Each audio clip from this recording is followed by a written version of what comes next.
Yo, what's happening? Okay, in this video I want to show you a great workout to grow and develop your back. Yeah, so I believe a great back is essential for crafting that dream ideal body that you are looking for. Yeah, the back it's just a muscle group. It's such a big muscle group. There's so many muscles in it. It takes up such a large part of your body that you want to get this as big as possible just to build that that presence and that power and that dominance. Yeah, so you really want to work on that. I always find that as well, back day is my favorite day. You're just ripping things off the ground, ripping things out of the sky, just using your sheer force and energy on something, which I feel like back workouts can do, so I love it.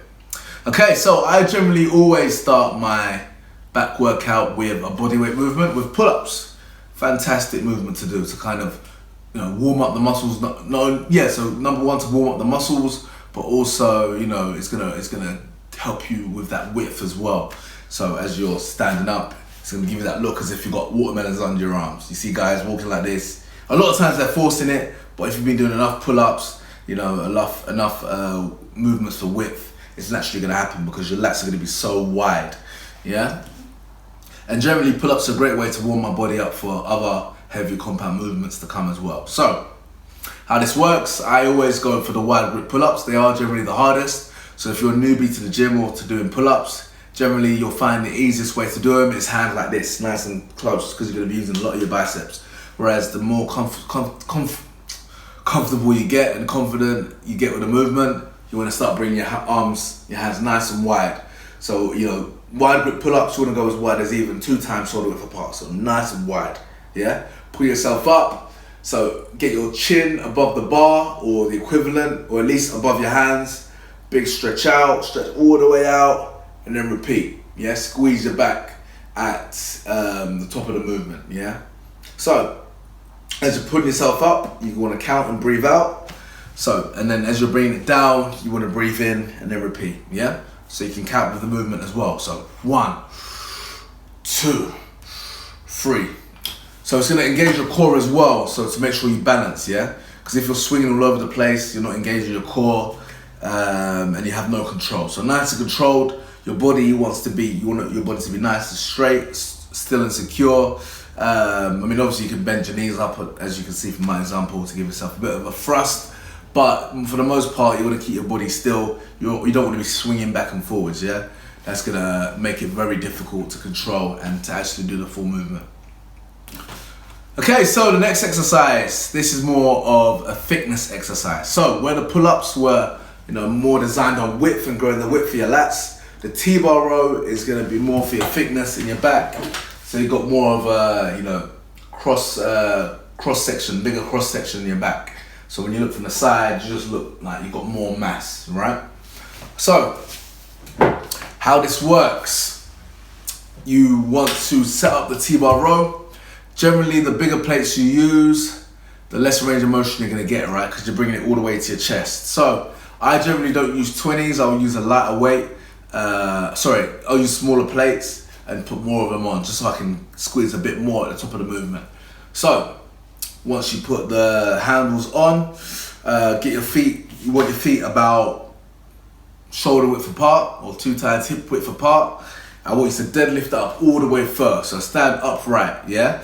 I find that if you're trying to get the T-bar row up and your back is already down to the ground, you're gonna put your spine in an uncomfortable, awkward position, yeah? Put your back at risk. So deadlift it up, stand fully upright, get your feet nice and set, and then you're gonna stick your bum out, get your back nice and straight, tilt at the waist so your chest is all the way down to the ground, and then start the movement, yeah? So start with your arms outstretched. You're gonna bring the bar to your chest, squeeze your back, squeeze those muscles, stretch back out, and repeat, yeah?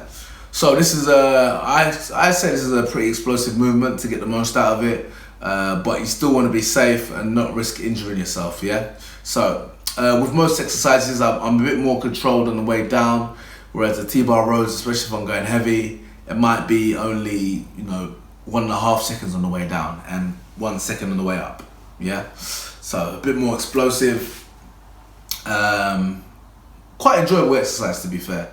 I really do love this. So yeah, give that a go into your routine. Okay, so next exercise to do is the reverse lat pull down.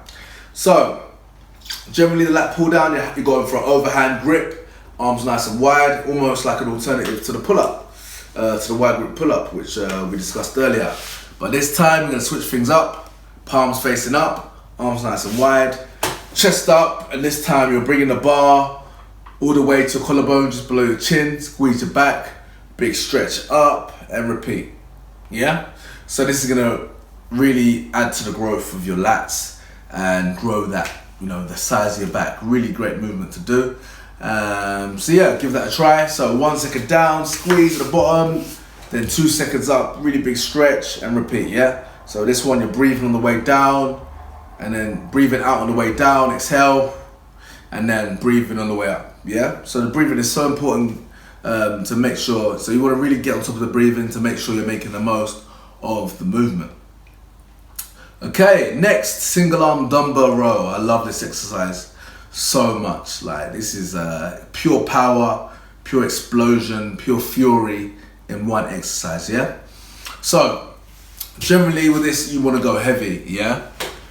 When I first started in the gym, my personal trainer made it his mission to make sure that I was going heavy enough on this exercise. So oftentimes you can do this on a bench. So the arm, let's say you'll start with the dumbbell in your right hand first. You want to get your left hand on the bench, left knee on the bench as well. Stick your right leg back. You don't want to stick it too far out. Basically, pretty much straight but back. Yeah, so you're nice and secure, nice and stable. Maybe kick it out, maybe half a foot to the side of the bench. But generally make sure you're nice and sturdy, nice and secure. You're gonna keep the weight on your left hand on the bench, and then you're gonna grab the dumbbell and you're bringing your elbow to your hip, essentially, yeah? This is not an exercise. It's gonna work a little bit with your biceps, but you don't wanna focus on the bicep. You wanna really use your mind-muscle connection to target your lats and rhomboids and those muscles on in your back, basically, yeah? So it's almost like, you know how people, you see them setting up those, or starting up those old school lawnmowers, you're yanking it out. Similar to that, obviously not yanking anything, you're more controlled than that. But essentially you're bringing your elbow to your hip, squeeze your back, stretch out, and repeat, yeah? So 1 second up, squeeze your back, 2 seconds out, stretch as much as you can, really feel those lats stretching, and then repeat, yeah? Oftentimes, as you see in the example, I actually do it on the rack. I just find I'm a bit more stable, a bit more secure, just feels better on my core as well. So that's something to give a go as well. And you get a bit more elevated, your feet are a bit more planted, but the rules apply as well, yeah? Except your left foot, if you're rowing from your right arm first, your left foot will be in front, your right foot will be further back and a little bit out to the side as well to give you that strong base. So give that a try. And last exercise, last but not least, is the incline dumbbell pullover. So a great way to kind of build mass in your back, work on those lats directly as well. And it's more of an isolation exercise because you're not really going to be working your arms at all. It's more just purely back. Well, I suppose a lot of times, people prescribe this exercise for the chest as well, but for this purpose, we're doing purely for the back.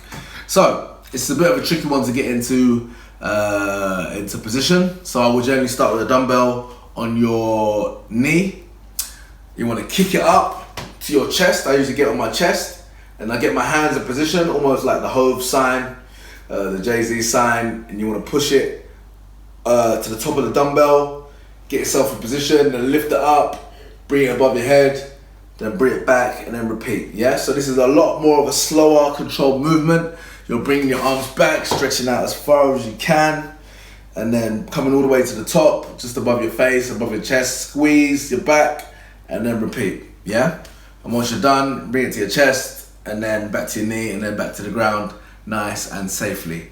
So yeah, nice and controlled. Obviously, yeah, the incline bench, you want to make sure it's about 45 degrees. So let's say this is shoulder press, flat bench press for your chest. The incline pullover, your dumbbell should be just like this, yeah? So give them a try, incorporate that into your next back routine. If you like this content and you want to find out more ways or great ways to transform your body, if you want to find out what it takes in terms of mindset and golden rules to transform your body, Download my free book, The Alpha Male Body Blueprint, link in my description. Great content there, you're gonna love it. It's not a huge book, it'll probably take you about 45 minutes to read. Also, if you enjoyed this video, give me a thumbs up, subscribe, and catch you in the next one.